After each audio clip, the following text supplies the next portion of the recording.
Hello, ladies and gentlemen, and welcome to The Discriminating Gamer. My girlfriend's upset with me because she said I relate everything to Batman. What a joker. Anyway, ladies and gentlemen, today we're going to go ahead and take a look at Batman: The Dark Knight Returns from Cryptozoic.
Hello everybody, we'll get back to the review in just a second. I just want to take a moment to ask you to go ahead and check out and subscribe to my other channel, that is Cody Carlson PhD, where we talk about military history and books on history and fun things like that. Please check that out, please subscribe, and now, back to the review. In Batman: The Dark Knight Returns from Cryptozoic, one player takes on the role of, you guessed it, Batman, as he attempts to battle the evil forces besieging Gotham in this game that is based upon the Frank Miller graphic novel. Now, if you're unfamiliar with the comic, it takes place about 15 years or so after Batman is retired. People don't know if he's dead, if he's just gone underground, they don't know. So Batman's coming back to clean up Gotham one last time, and it's going to take all of his strength, grit, and determination to do so.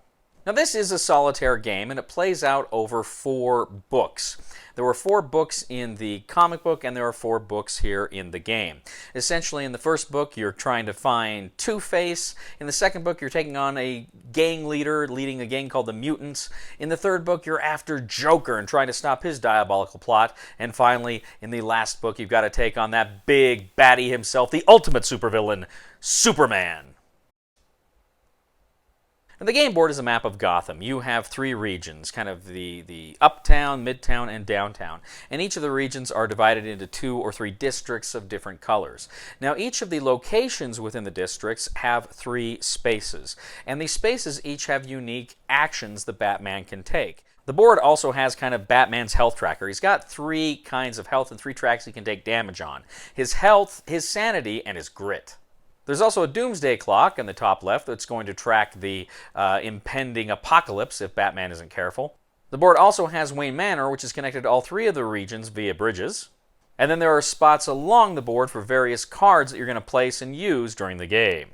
Now, each book in this game is going to be slightly different. There's going to be some different rules that are tweaked here or there, but essentially every game is going to have 16 turns. 4 sets of 4 that are going to be divided up on the Gotham City track. Now, the Gotham City track is going to say exactly where and how many enemies are going to be added, and it's also going to allow you to keep track of which turn you're on. Now, typically in every book, you're going to have a deck of action cards. You're going to also have a deck of standard action cards. You're going to mix the book deck with the standard deck together and place them in the action deck space on the board.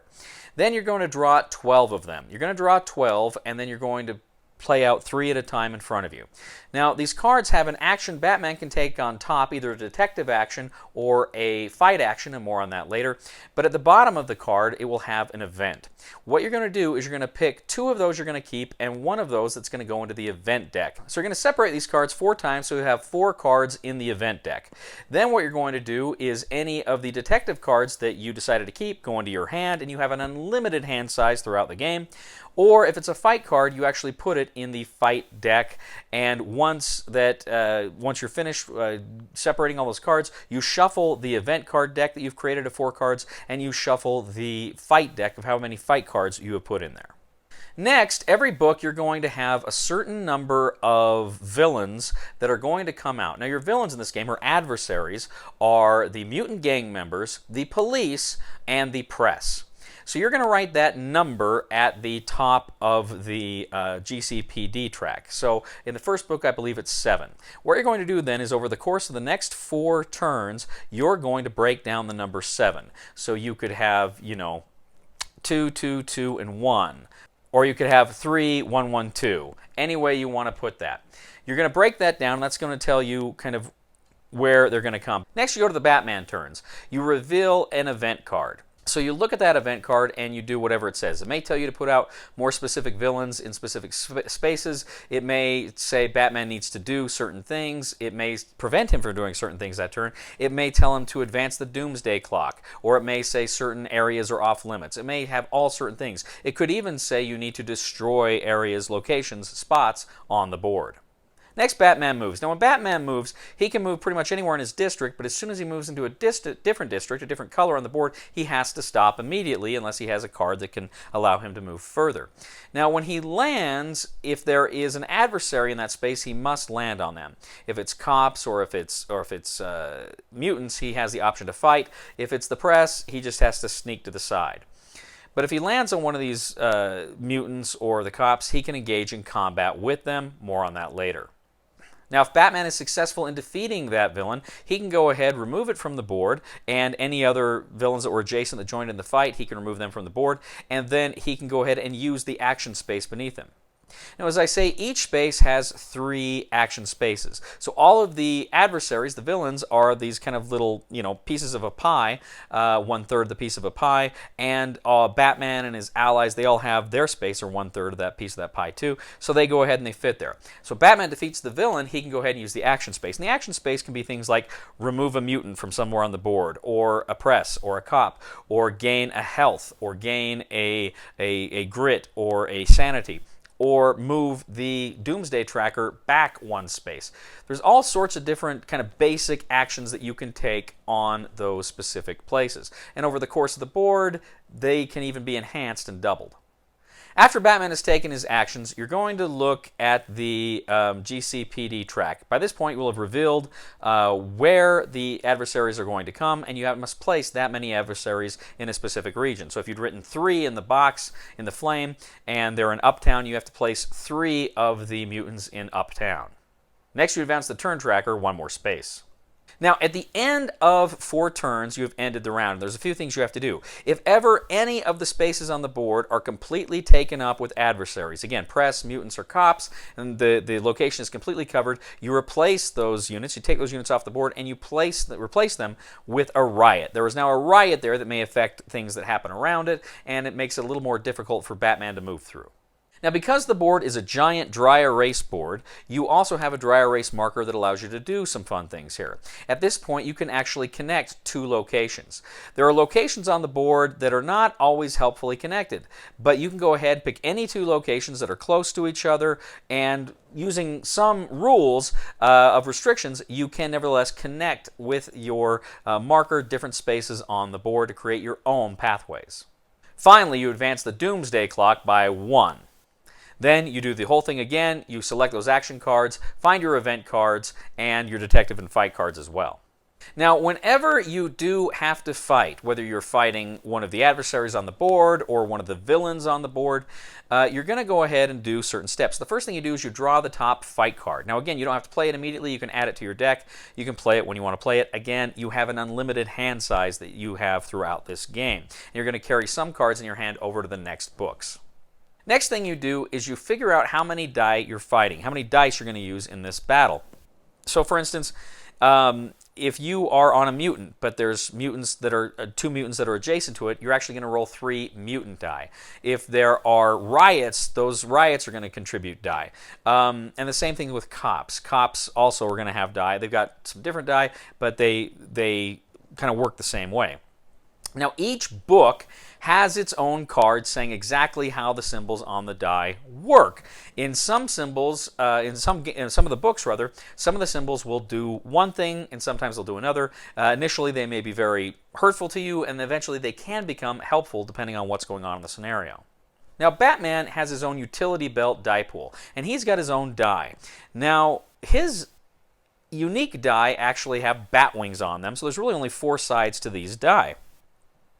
But you go ahead and you grab them. Now these things can have POW, which is a hit. They can have block, which prevents you from getting hit. And they also have blanks that, of course, do nothing.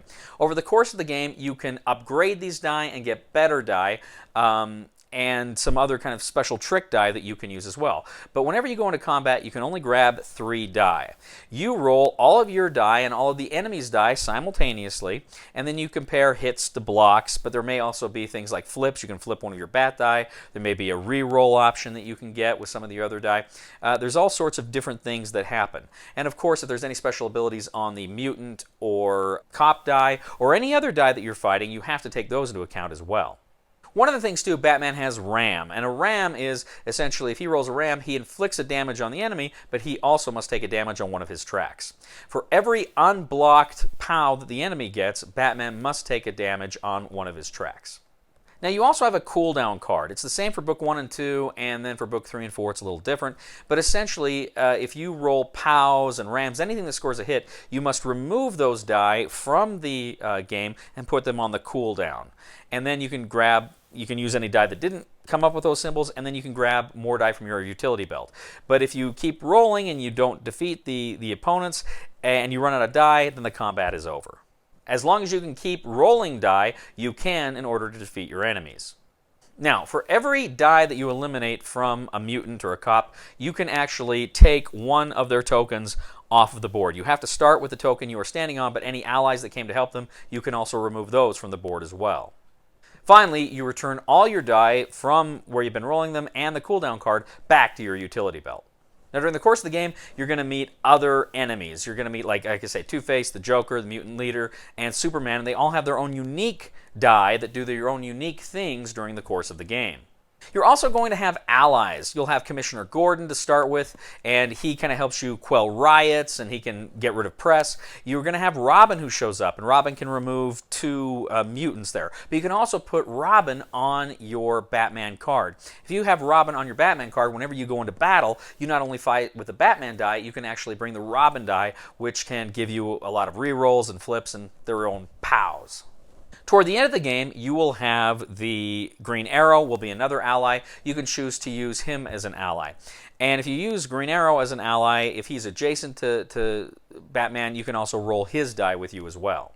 Now, you can only ever activate one ally. In fact, before Batman moves during the regular turn of events, you can go ahead and you can activate an ally. And the ally can go ahead and take their action, whether it's an action on the board or going to Batman's card and helping him fight.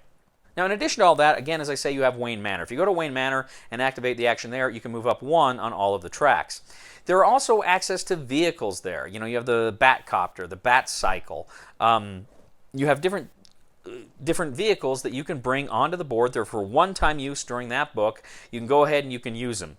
Now, if you haven't used them, if they're available to you and you haven't used them, they can actually carry over into the next book as well.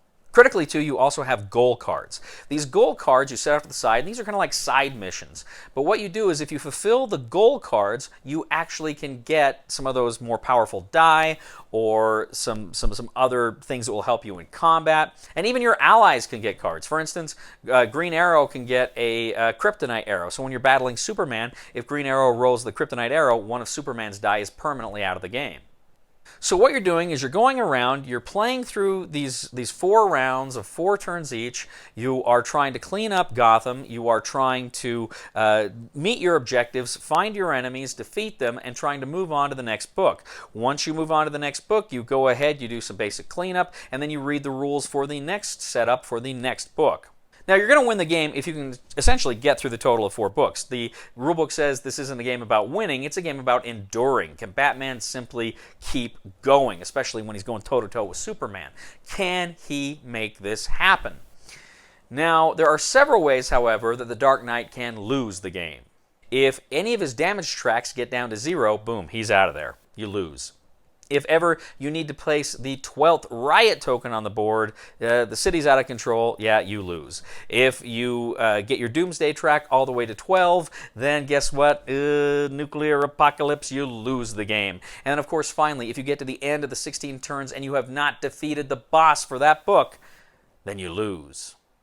But if Batman can succeed in making his way through all 4 books while still holding everything together and keeping the city safe for citizens, then you win! Batman, The Dark Knight Returns.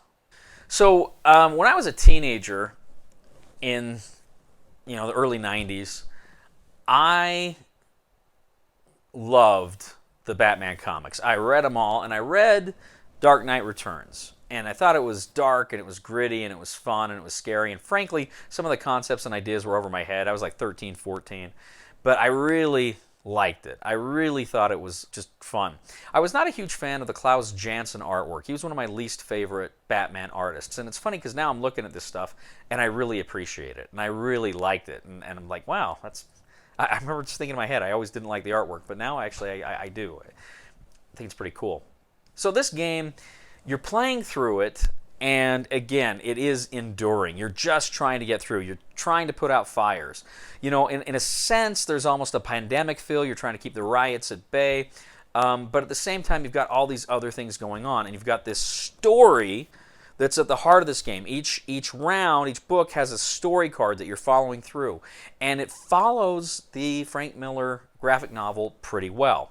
It doesn't feel scripted because you still have choice. There's still things you can do, but it's still going to lead you to this big baddie. But how you get there is still very much on you. The game, aesthetically, like I say, is beautiful. That Klaus Janson artwork is great. You've got the different cards that have the different the cartoon, the comic book art is really, really good. I like the aesthetic of the board. I like the dice. This has got so many cool dice.